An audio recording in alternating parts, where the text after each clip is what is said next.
السلام عليكم، مرحبا بكم في وصفه جديده من وصفاتي. ان شاء الله تكونوا كاع بخير وصحتكم لاباس. اليوم جيتكم بسبوسه بجوج حبات على البيض كما تشوفوا، مول صغير 20 على 20، تجي من اروع ما يكون، تجي مشربه القلب ما شاء الله. نتمنى ان شاء الله تعجبكم وصفه اليوم. اللي عجبتها اكيد ما تنسانيش بهذيك الجيم والاشتراك في القناه باش يوصلكم كل جديد. قبل ما نبداو البنات، صلوا وسلموا على رسول الله عليه افضل الصلاه والسلام. لهنا في كسرونه عندي 2 كيسان ونص نتاع الماء عادي من الحنفيه ولا الماء بارد عادي.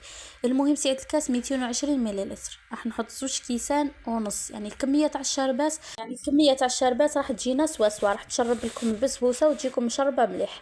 راح نزيد لها كاس مملوء كما شفتوه معمر مليح نتاع السكر وشريحه نتاع الليمون ولا شريحه تاع القارص. نخلطوا هنا شويه السكر مع الماء ونحطوا الكسرونه تاعنا فوق النار تغلي شربت 10 دقائق ونطفوا عليها. نفوتوا الخليط تاع البسبوسه واش عندنا فيه. قلت لكم اقتصاديه بزوج حبات على البيض.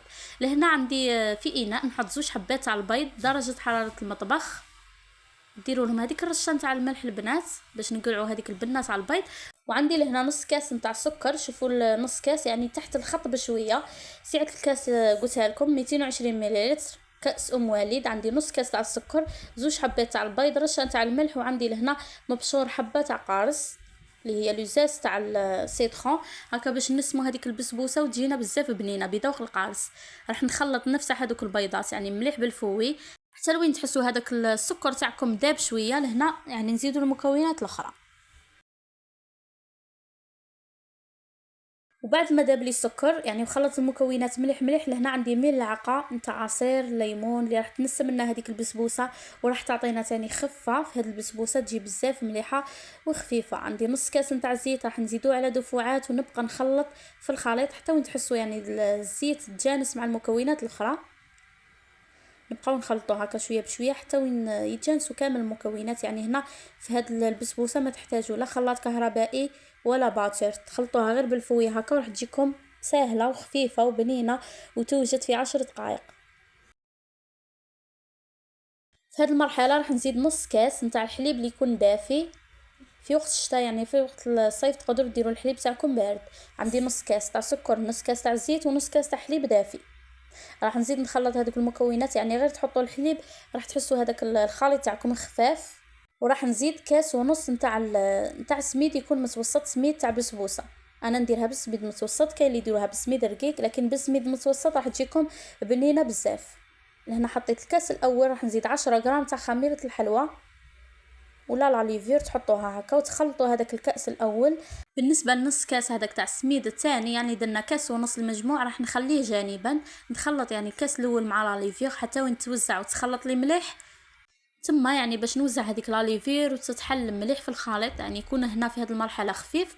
من بعد نزيد نص كاس نتاع السميد متوسط. لهنا بعد ما خلطت جميع المكونات زدت هذاك نص كاس. البنات شوفوا راح نحس مازال الخليط شويه، تقدروا اللي عندها الوقت تقدر تخلي لهنا الخليط تاع البسبوسه يريح 10 دقائق الوقت اللي يتشرب لها هذاك السميد. فانا راح نطيبها مباشره. زدت لها حبيباتي ملعقه، سما كاس ونص، تقدروا تقولوا كاس مملوء وكاس تاني الا ربع. لهنا زدت ملعقه فوق هذاك النص كاس. بالنسبه للملعقه اللي ضفتها في الخليط تاع البسبوسه نتاع ملعقه عصير القارص تقدروا تعوضوها بملعقه خل.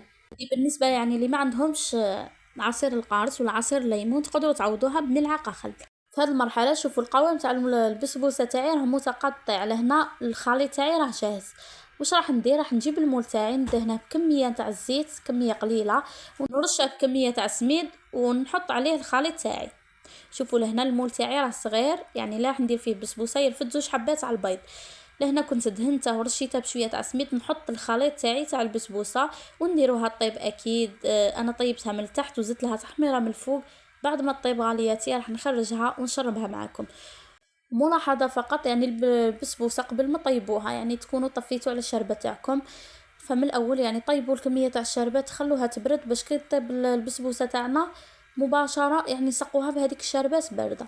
هذا ما كان. نوزعوا الخليط تاع البسبوسه ندخلها طيب حتى وين تشوفوا الجوانب تاع البسبوسه ولا المول ولا البلا تاعنا تحمروا مليح.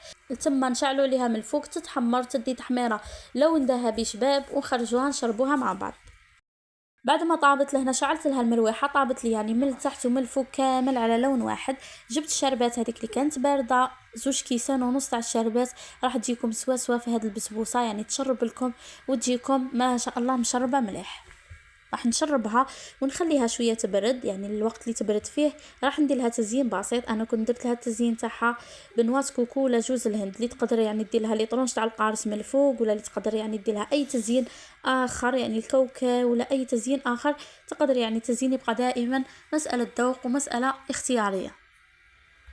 لهنا انا درتها فقط بنواه كوكو هكا ولا جوز الهند من الفوق هكا، تزيين بسيط. خليتها سامبل وقطعتها، اكيد راح نقطعها وتشوفوا معايا كيفاش راهي مشربه للقلب. انا لهنا ما خليتهاش كامل بردت مليح ولا تشربت في غردها، قطعتها كيما تشوفوا، قصيتها مباشره. كانت الام تقارع قالت لك يعني واش ديري بسبوسه للقهوه، فقطعتها هكا وقدمتها. وش هي طيبه للجميع، نتمنى ان شاء الله كامل تجربوها. واللي راهم يتابعوا فيا على بالهم بلي يعني مانيش في ركن التصوير تاعي ولا مانيش في بيتي، المهم يعني البلان طرافاي راه متبدل شويه، راني في دارنا. المهم قلت نشارك معكم هذه البسبوسه اللي تجي سهله بسيطه وبنينه واقتصاديه اكثر. بزوج حبات تاع البيض يعني تقطع لكم كيما تشوفوا كميه ما شاء الله، وتجي مشربه القلب كيما تشوفوا، يعني تذوب ذوبان في الفرن. نتمنى ان شاء الله كامل تجربوها وتخلوا لي غالياتي ارائكم في التعاليق كالعاده. بلا ما تنساونا بالدعم تاعكم بالجيم بالبارطاج. الغاليات اللي راهم يتابعوا فيا دائما يعني الوصفه لكم تطلبوها مني ان شاء الله نحطها لكم في اقرب وقت. نخليكم في امان الله الذي لا تضيع ودائعه. نلتقي في فيديو جديده وسلام.